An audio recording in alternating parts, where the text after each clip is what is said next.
और इजराइल ने ईरान पर हमले का वीडियो जारी किया है। बता दें आपको, ईरान के ठिकानों पर हमले तेज कर दिए गए हैं। आईएएफ के जहाज एक्शन में दिखे हैं। दरअसल ईरान के मिसाइल यूएवी ढांचा निशाने पर रहा। पश्चिमी ईरान में कई ठिकाने ध्वस्त करने का दावा इजराइल बोला। ऑपरेशन बिना रुके चल रहा है।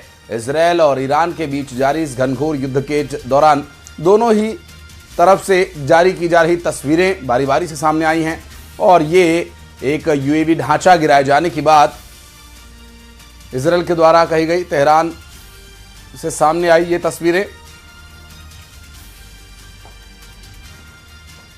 तो बढ़ते आगे और आपको बता दें कि लेबनान के बालबेक के पश्चिम में स्थित कसार नाबा में एक इमारत को निशाना बनाया गया है। उस पर की गई स्ट्राइक का वीडियो आप देख रहे हैं। वीडियो में दिख रहा है कि टारगेटेड बिल्डिंग पर सीधा वार होता है और कुछ ही सेकंड में पूरा ढांचा धुएं और मलबे में बदल जाता है। तो बालबेक लेबनान से सामने आया हमले का ये वीडियो और स्ट्राइक का वीडियो सामने आने के बाद आप देख सकते हैं काफी तेज धमाका और धमाके के साथ उड़ते कुछ टुकड़े और धुएं का गुबार। जोरदार धमाका और धुआं धुआं हो गया ढांचा। तस्वीरें इस वक्त बालबेक लेबनान से हम आपको दिखा रहे हैं, जो कि इस पूरे युद्ध के दौरान एक और हमले की तस्वीर है। तो ईरान में जंग के बीच अमेरिका के मिशिगन में यहूदी मंदिर पर हमले की हैरान कर देने वाली एक घटना सामने आई है। ये गाड़ी यहूदी मंदिर से टकराई, उसके तुरंत बाद वहां फायरिंग होने लगी। इसके कुछ ही समय बाद पुलिस, स्पेशल एजेंसियों और बड़ी संख्या में इमरजेंसी टीमें मौके पर पहुंच गईं, जिसके बाद दोनों तरफ से लगातार फायरिंग होती रही। अभी तक संदिग्ध हमलावर के मारे या पकड़े जाने की खबर नहीं है। दरअसल वहां से सामने आई तस्वीरों में यहूदी मंदिर की छत से धुआं उठता दिखाई दिया और कई पुलिस की गाड़ियां पूरे परिसर को घेर कर खड़ी दिखाई दे रही हैं। और इस यहूदी मंदिर परिसर में एक स्कूल भी है, जिसे हमले के बाद खाली करवा लिया गया था। इसी दौरान पेरेंट्स अपने बच्चों को लेकर भागते नजर आए हैं। मिशिगन, अमेरिका की ये तस्वीरें आप देख रहे हैं।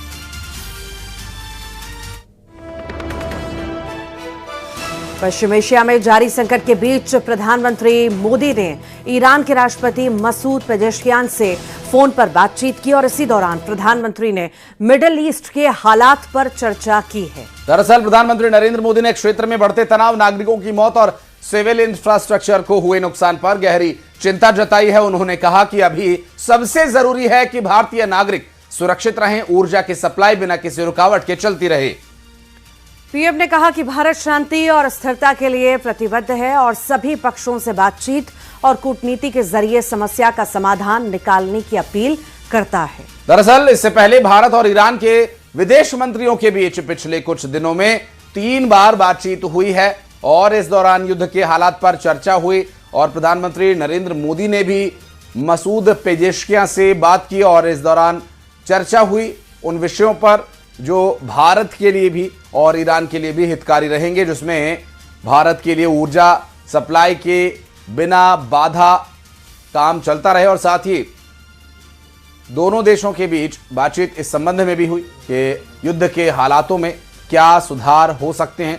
इस संबंध में भी दोनों ही बड़े नेताओं के बीच चर्चा हुई और ईरान के नए supreme leader Mojtaba Ali Khamenei अपना पहला बड़ा और आक्रामक बयान उन्होंने जारी किया है।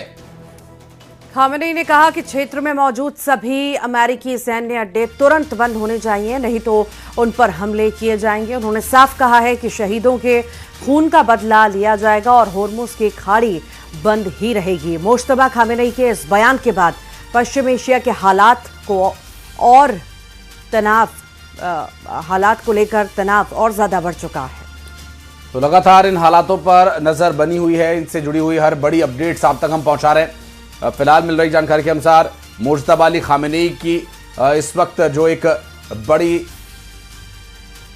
धमकी सामने आई है और उनका यह कहना है कि होर्मुज बंद रहेगा।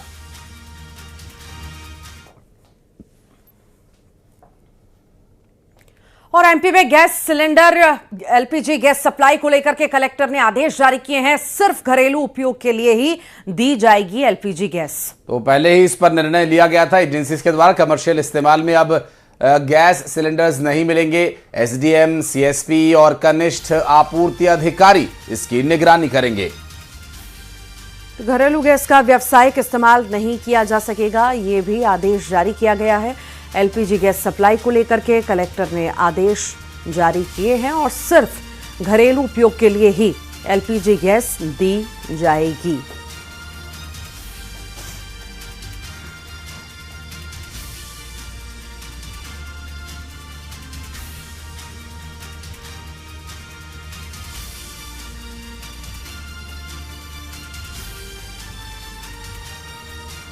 तो अभी इस वक्त जो स्थिति है, देखिए किसी भी तरह की ऐसी पैनिक सिचुएशन ना बने, इसके लिए प्रयास लगातार किए जा रहे हैं प्रशासनिक स्तर पर, क्योंकि अब तक गैस सप्लाई में किसी तरह की कोई बाधा नहीं आई है।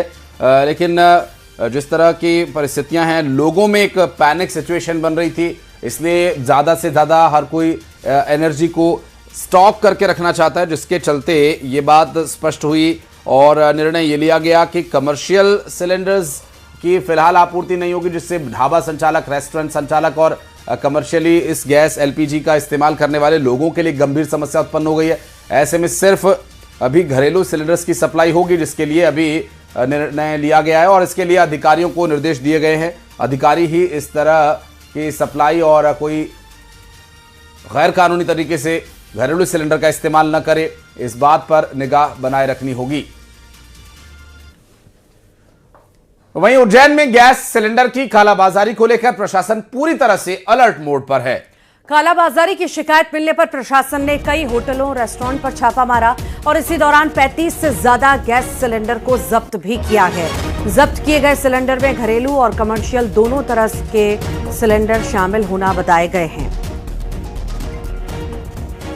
और शैलेंद्र हमारे सहयोगी इस वक्त हमारे साथ जुड़ गए, बात करेंगे उनसे।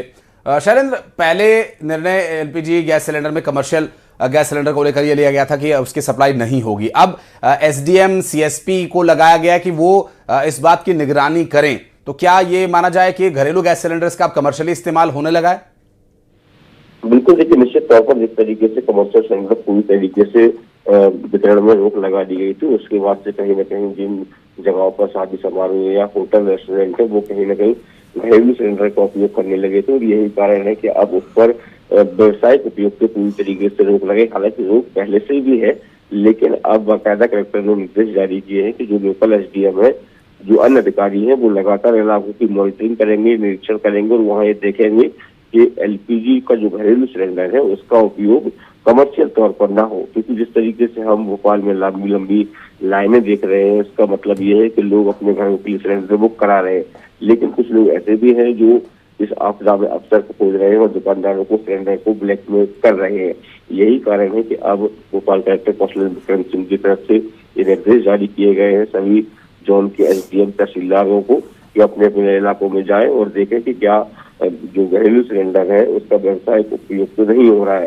हालांकि कई जगह ये देखने में आ रहा था कि जो छोटी दुकानें हैं या रेस्टोरेंट्स, वहाँ पर जो है कमर्शियल सिलेंडर खत्म होने की वजह से लोग घरेलू सिलेंडर का उपयोग करने लगे थे। तो ऐसे में घरेलू सिलेंडर का उपयोग और कमर्शियल होगा तो उसकी खपत जो है बहुत ज्यादा बढ़ जाएगी और जो लाइनें हैं जिनको कम करने का प्रशासन काम कर रहा है वो लगातार बढ़ती चली जाएगी। क्योंकि राजधानी भोपाल की बात हो या फिर मध्य प्रदेश की बात हो तो लाखों रेस्टोरेंट हो, और ऐसे में यदि घरेलू उपभोक्ताओं से वो सिलेंडर खरीदना शुरू कर देंगे तो ऐसे में उपभोक्ता जो है वो नंबर लगाएगा और कहीं ना कहीं उसको ब्लैक करेगा, जिससे कहीं ना कहीं पैनिक होने की स्थिति हो जाएगी। और यही कारण है कि भोपाल कलेक्टर की तरफ से निर्देश दिए गए हैं। जी चलिए, बहुत शुक्रिया आपका इस पूरे मामले पर जानकारी देने के लिए।